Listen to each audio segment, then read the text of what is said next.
Chapter 11, The Woman. You're dragging a frozen corpse through the snow when someone in your group starts coughing hard. Then they start vomiting. But what comes out isn't food or bile, it's hair. Long, black strands of human hair, more and more of it, pouring from their throat like something alive is trying to crawl out. And that's when you realize, the thing you need to fear isn't behind you in the darkness. It's been walking beside you the whole time, wearing a human face. And now it's too late to run. The oblivious. The others seemed completely oblivious to Wang Xiaoyi's wrongness.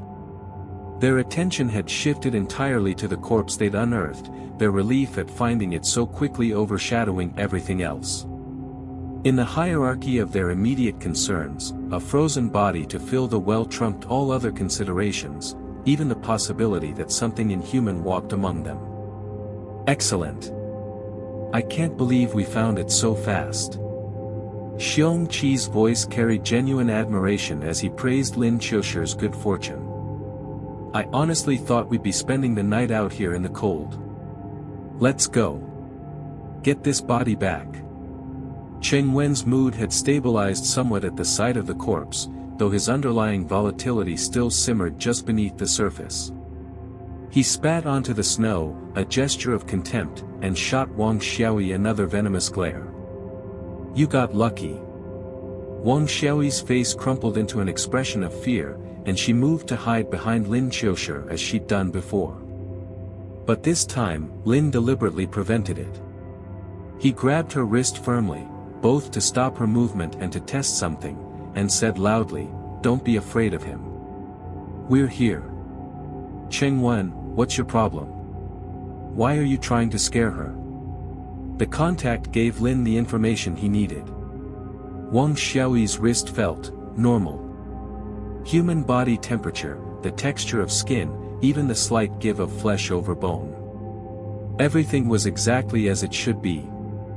Had he imagined it all in the forest? The extra shadow, the hand-holding figures. She's not human at all. I saw everything. Cheng Wen's voice cracked with hysteria, his mental state clearly deteriorating. He seemed to be teetering on the edge of a complete breakdown, his emotions swinging wildly between rage and terror. But after Lin's rebuke, he at least refrained from making further threats against Wang Xiaoyi. Instead, he turned his attention to helping Xiong excavate the body from its snowy grave. The corpse was a horror to behold. Several days of freezing had preserved it exactly as it had been at the moment of death. The waist and abdomen, where the massive tree trunk had crushed it, remained a grotesque display of exposed internal organs and shattered spine, all of it visible, frozen in place like some macabre anatomical model. It was enough to make one's scalp crawl, enough to trigger primitive revulsion in anyone with functioning survival instincts. If Lin had encountered this sight on his first day in this cursed world, he would have vomited immediately and probably passed out. But after days of accumulated horrors, after witnessing deaths and impossible things, his capacity for shock had been burned away. Now, looking at the mangled corpse, Lin felt nothing. His heart was calm, his mind analytical. He could even consider studying it more closely if time permitted. The thought disturbed him more than the corpse itself. What was he becoming in this place? How do we transport it? Xiao Ku asked, her voice tight with barely controlled disgust. Carry it on our backs. Let's drag it, Xiong replied pragmatically. I know it's disrespectful to the dead, but it's better than losing 2 more living people. In the real world, carrying a corpse on your back might be unpleasant but harmless. Here, in this twisted reality where rules bent and broke in unpredictable ways, who could say whether the dead thing on your back might suddenly animate? Whether cold hands might close around your throat from behind? Agreed, Lin said. They worked quickly and efficiently, using rope to secure the corpse, then positioning wooden boards beneath it to create a makeshift sled that could be pulled across the snow. The whole arrangement was grim but functional. Let's move. Once the sled was ready, Xiong and Lin each took one side of the rope, hauling the body behind them as they started down the mountain path. The women walked ahead, and Lin kept his attention split, half on the difficult terrain, half on Wang Xiaoyi. The test. He deliberately grabbed Wang Xiaoyi's wrist earlier, using the excuse of reassurance to test his suspicions. The contact had felt entirely normal, human warmth, the subtle texture of skin, everything exactly as it should be. Could he have been mistaken about what he'd seen in the forest? Had the shadows and moonlight played tricks on his overwrought mind? No. Lin immediately rejected his own doubts. In this world, even hallucinations should be treated as warnings.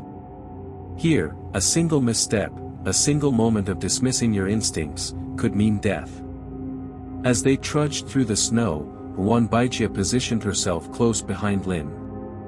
She spoke in a low voice that barely carried over the crunch of their footsteps. "What did you see?" "Two shadows," Lin replied quietly, matching her discretion.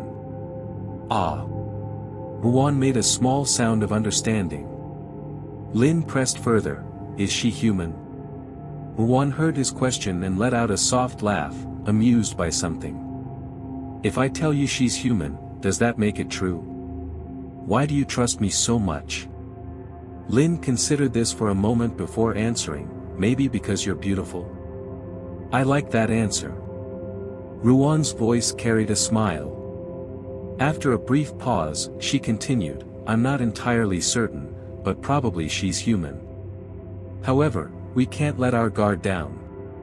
Even if the core is human, who knows what strange things might be attached to her." Lin found this reasoning sound. The distinction between human and inhuman might not be as clear-cut as he'd assumed. Something could be fundamentally human while carrying or being influenced by something decidedly not.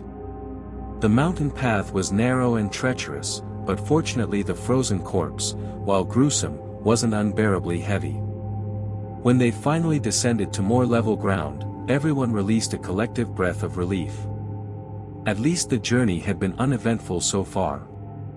"Let's hurry back," Xiong said, glancing at the darkening sky with visible worry. "It's going to be completely dark soon." "Yeah." Lin agreed. The coughing. After nightfall, the entire village sank into a deathly silence. The only sound was the soft whisper of falling snowflakes meeting the ground, and somehow that gentle sound only emphasized the oppressive quiet, made it feel heavier, more suffocating.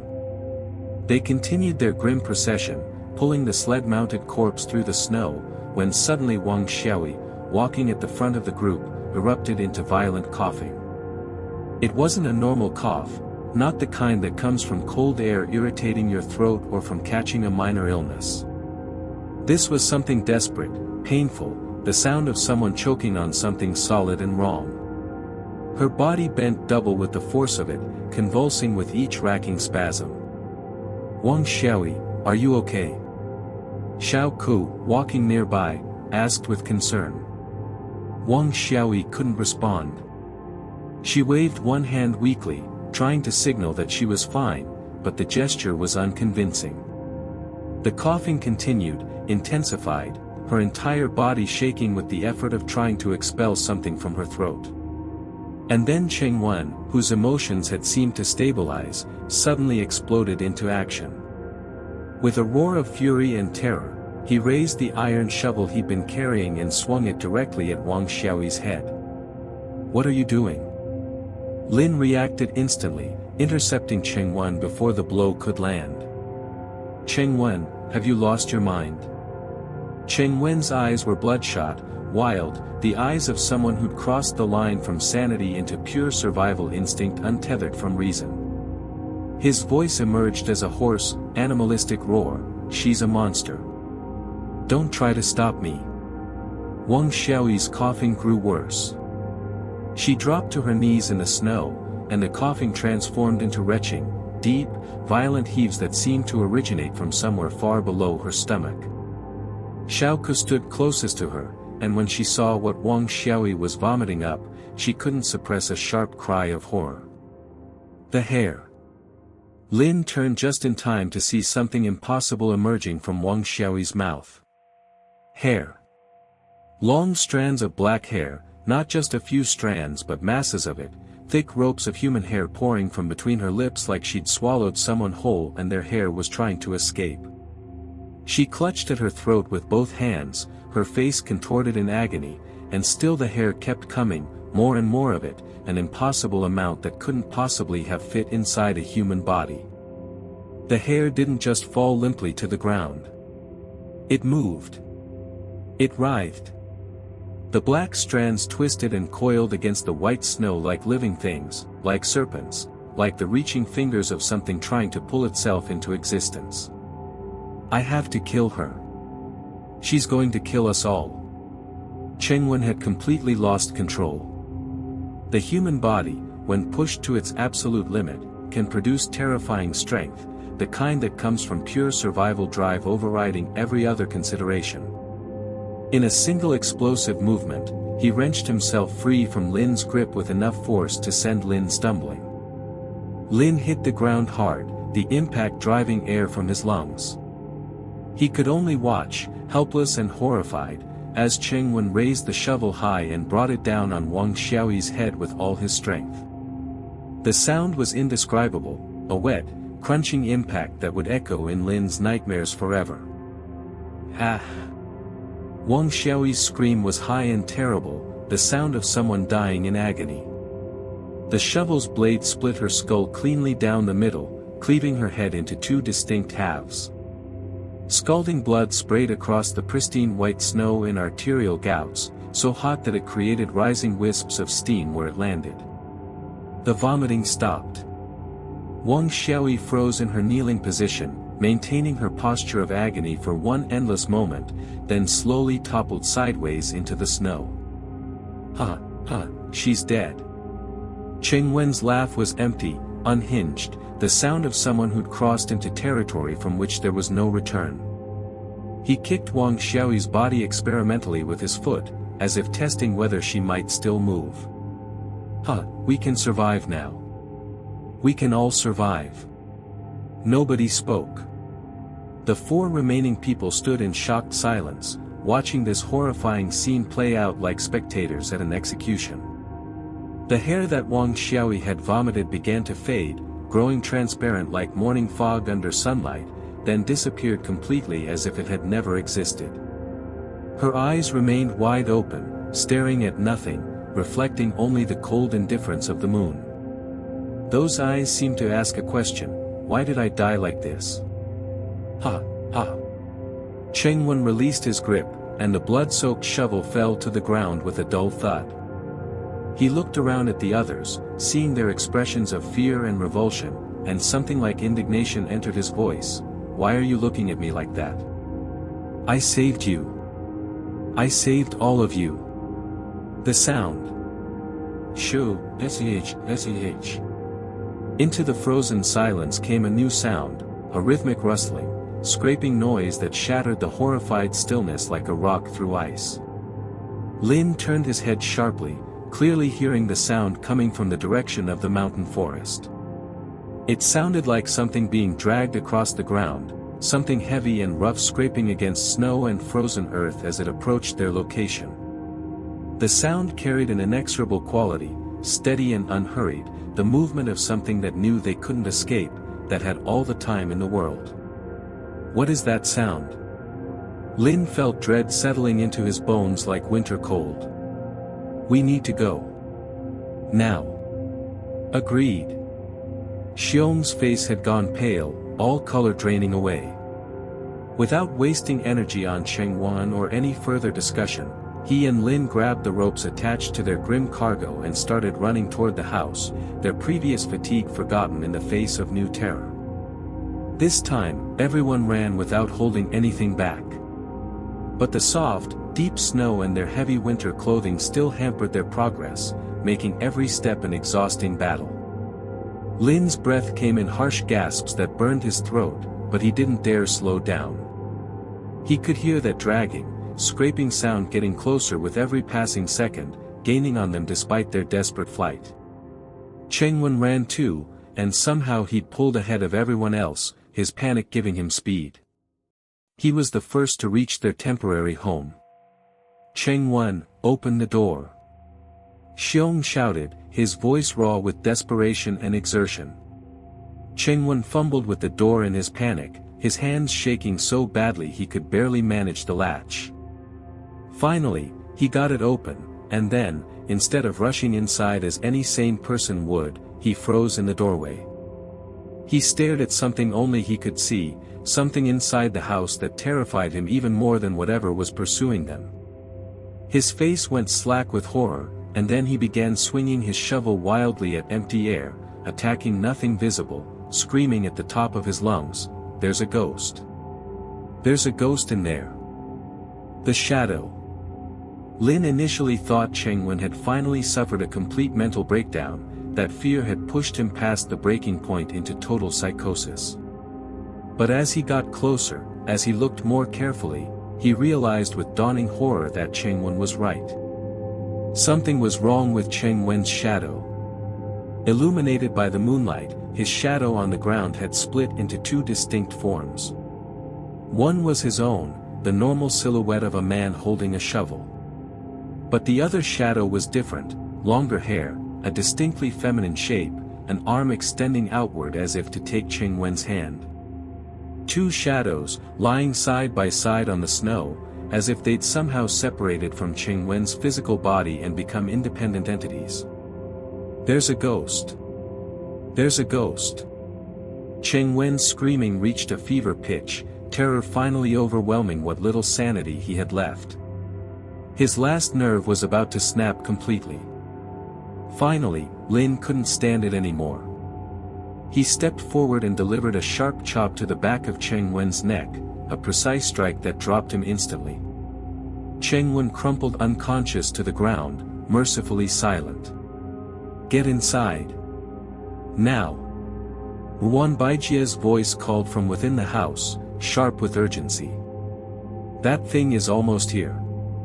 Lin and Xiong worked together with desperate efficiency, one grabbed the corpse, the other grabbed Cheng Wen's unconscious form.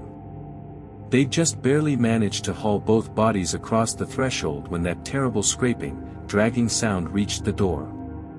They slammed the door shut, threw the bolt, and stood there panting. Then came 3 deliberate knocks. Knock. Knock. Knock. The 4 people remaining conscious stood in the house, gasping for breath, and nobody answered. Knock. Knock. Knock. The knocking continued, patient and persistent. Then, seeming to realize they wouldn't open the door, a woman's voice emerged from the darkness outside, soft, almost plaintive, carrying across the night air with unnatural clarity. "Open the door. I'm so hungry. Please give me something to eat. The hungry god." Lin's blood ran cold at the word, hungry. Immediately, he thought of the carpenter's description of the local deity, the false god, the hungry guardian that demanded flesh as tribute. "I'm so hungry." The woman's voice continued its litany, growing louder, more insistent, taking on an edge of petulant demand. "Please be kind. Give me something to eat."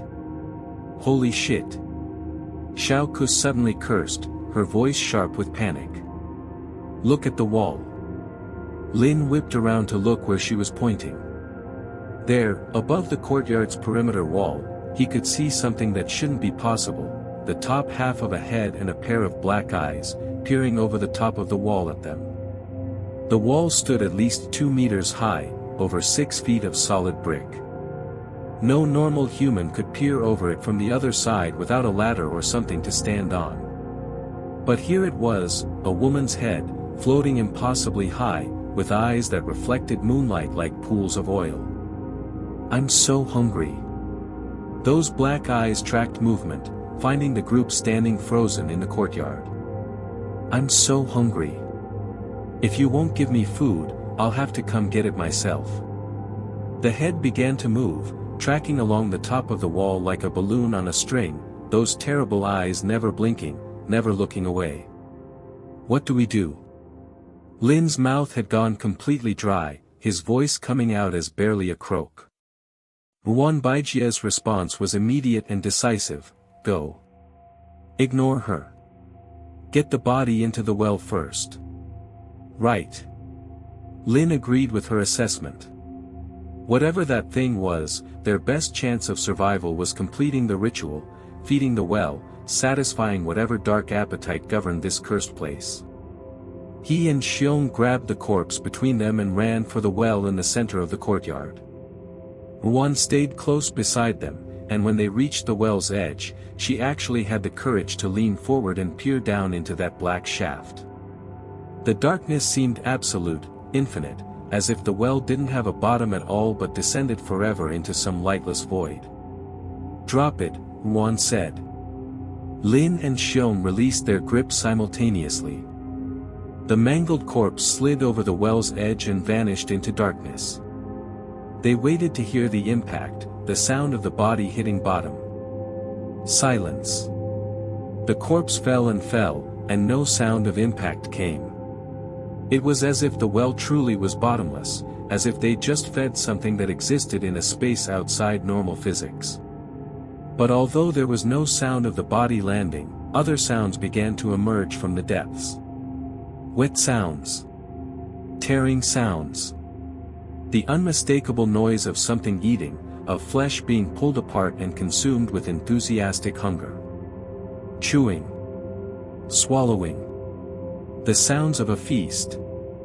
The satisfaction. So delicious.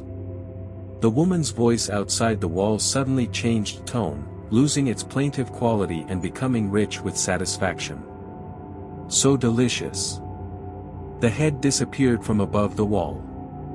The scraping, dragging sounds faded, moving away from their home, retreating back toward wherever that thing had come from. Lin released a breath he hadn't known he was holding, his entire body sagging with relief so profound it felt almost like a drug. They'd done it. They'd fed the well. They'd satisfied the hungry god. For now, at least, they were safe. But as Lin stood there in the moonlit courtyard, listening to the sounds of something eating rising from the black depths of the well, he couldn't shake one terrible thought. They'd given it a corpse this time. But the rules hadn't specified the dead thing had to be human. And now that it knew what human flesh tasted like, now that it had been given that specific offering, what would it demand next time? And more importantly, would there be a next time? Or had completing this ritual finally earned them a way out of this nightmare? In the house, Chengwen remained unconscious, his split shadow lying quiet beside him. In the courtyard, the well digested its meal in the darkness. And somewhere beyond the walls, something that had once been Wang Xiaoyi lay in the snow, her skull split open, her secrets spilled out in the form of impossible black hair that had writhed and moved like living things before fading into nothing. The village was quiet again. But it was the quiet of a predator sated, not the quiet of safety. End of chapter 11. To be continued.